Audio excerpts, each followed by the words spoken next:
যে মানুষটা আমাকে এত কিছু দিল, বদলে আমি তাকে কিচ্ছু দেব না? তা কি হয়? তাই আমি ওনার মাকে ওনার কাছে ফিরিয়ে দেবো ঠাকুর। এত পাওয়ার বদলে আমি যেন শুধু ওনার মুখের হাসিটুকু ওনাকে ফিরিয়ে দিতে পারি। তুই দেখো। আমাদের হাতে কিন্তু আর বেশি সময় নেই। কোর্টের জন্য আমাদের এখনই রওনা দিতে হবে। তুমি ওনাদের নিয়ে এসো। মা মা আমি ওই মেয়েটার কাছে হাত জোর করেছি, ও শোনেনি। তোমার কাছেও করছি, অন্তত তুমি শোনো। আর জেদ করো না মা। তুমি কার কাছে কি আশা করছো? হ্যাঁ, ও আসবে না। তুমি তো দেখেছো ওই মেয়েটাকে। ওই মেয়েটার কাছ থেকে কিছু আশা করা যায়? ও কি তোমার জেদের যোগ্য? শুধু তেজ আর রাগ আছে সুরমান। এতবার করে জিজ্ঞেস করলাম হ্যাঁ কি না বলো, আসবে কি না, কিচ্ছু বললো না। আর তাছাড়া আমি যে এত কথা বললাম ওর কানে ঢুকেছে কিনা আমি জানি না।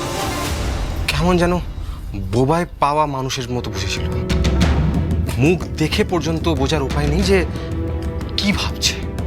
আর মাঝে মাঝে কি সব আবল তাবল বিড়বিড় করছিল। ওর মাথায় গন্ডগোল আছে হয়তো মা।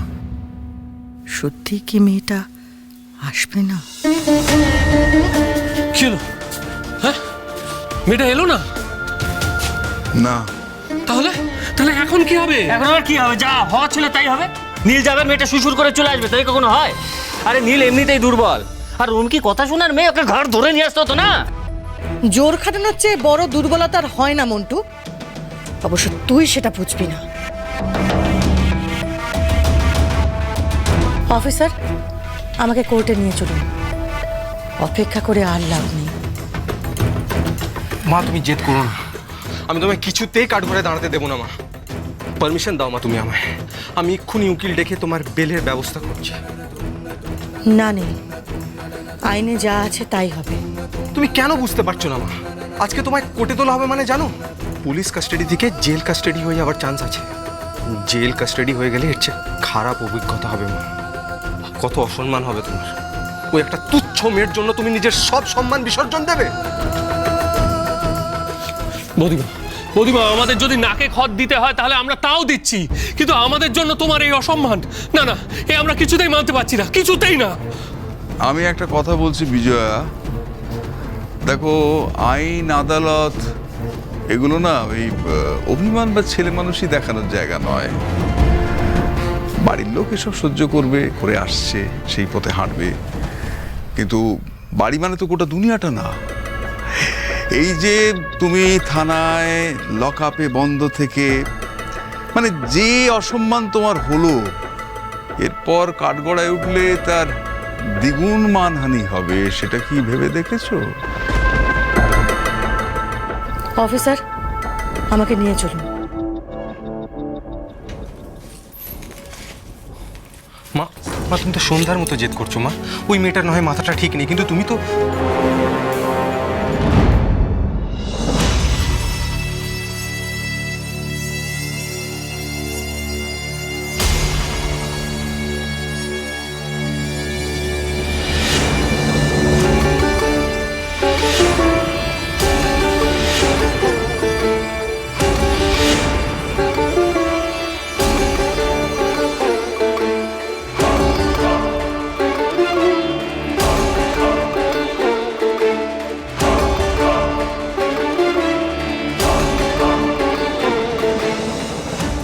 আমি কেসটা তুলে নিতে চাই।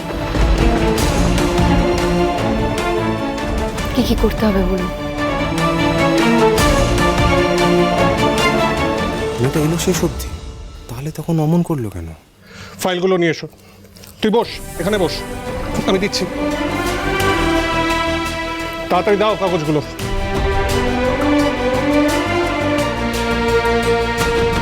এনে এইখানে একটা সই করে দে।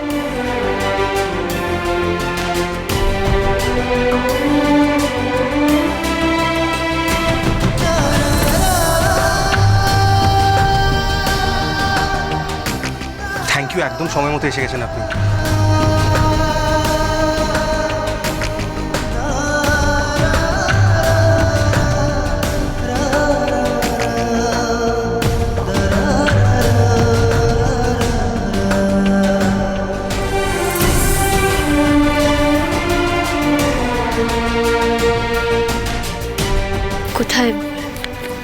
সই করতে হবে বলুন, আমি করে দিচ্ছি।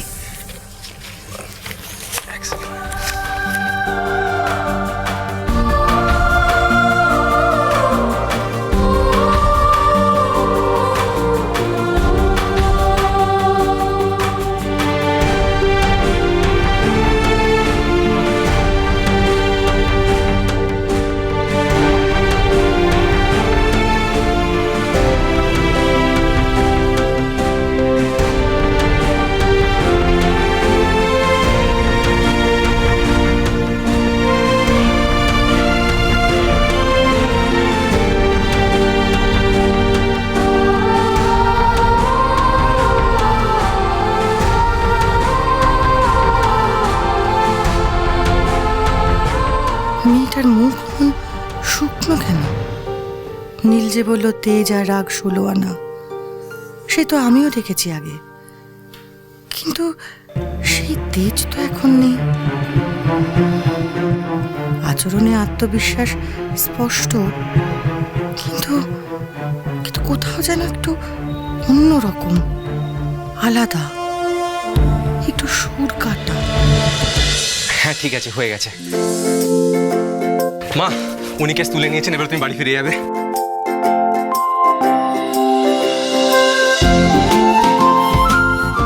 দাঁড়াও, আমি ভেবেছিলাম তুমি আসবে না। তুমি যে আসবে এমন কথাও তো তুমি আমার ছেলেকে দাওনি, তাহলে হঠাৎ এলে যে? আপনার ছেলের জন্য। কি কি বললে?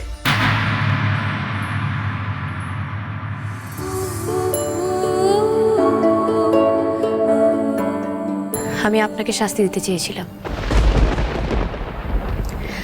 আপনার দেওরদেরও,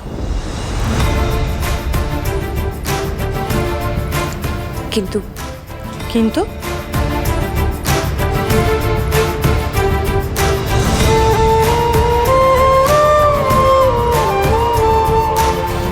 কিন্তু আপনার ছেলেকে তো আমি শাস্তি দিতে চাইনি। দেখলাম মায়ের জন্য কষ্ট পেয়ে উনি সকলের চেয়ে বেশি শাস্তি পাচ্ছেন। যে দোষ উনি করেননি, তার শাস্তি ওনাকে দিই কি করে বলুন? মায়েরা অন্যায় করলে তার শাস্তি সন্তানরা পায়, ভোগান্তি তাদেরই হয়। তাই ভবিষ্যতে এমন আর কোনো কাজ করবেন না যার জন্য আপনার ছেলেকে দুঃখ পেতে হয়। উনি তো কোনো অন্যায় করেননি, তাহলে শাস্তির ভাগিদার উনি কেন হবেন?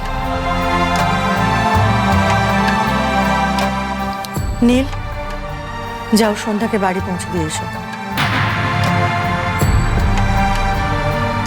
বাড়ি পৌঁছে দিয়ে আসবো? হ্যাঁ, দেবে। কোনো প্রয়োজন হবে না, আমি একাই চলে যাব যেমন এসেছিলাম। নিজে এসেছেন, কিন্তু এখন নিজে যাওয়ার তো কোনো উপায় নেই। আমার মা যখন আদেশ করেছেন, আমি আর কিচ্ছু শুনবো না। আপনাকে আমার গাড়িতেই যেতে হবে। মায়ের আদেশ তো আমি অমান্য করতে পারবো না। আর আপনি যদি আমায় সেই সুযোগ না দেন, তাহলে কিন্তু আমি আবার বিনা দোষে কষ্ট পাবো।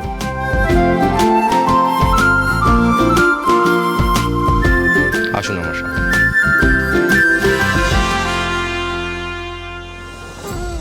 আবার কেন আমায় পরীক্ষায় ফেলছো ঠাকুর? বড্ড কষ্টে মন বেঁধেছি, আবার আমাকে নরম হতে দিও না তুমি।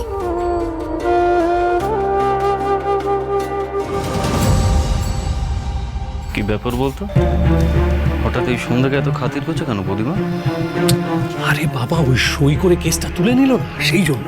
সই তো হয়ে গেল, আবার ঘটা করে বাড়িতে পৌঁছে দেওয়ার কি ছিল? ওই তো আচ্ছা ঠিক আছে, হ্যাঁ শোন, কাজ তো ভালোই ভালোই মিটে গেছে। হ্যাঁ, এবার ও জাহান্নামে যাক। চল। জাহান্নাম তো আমাদের বাড়িটা,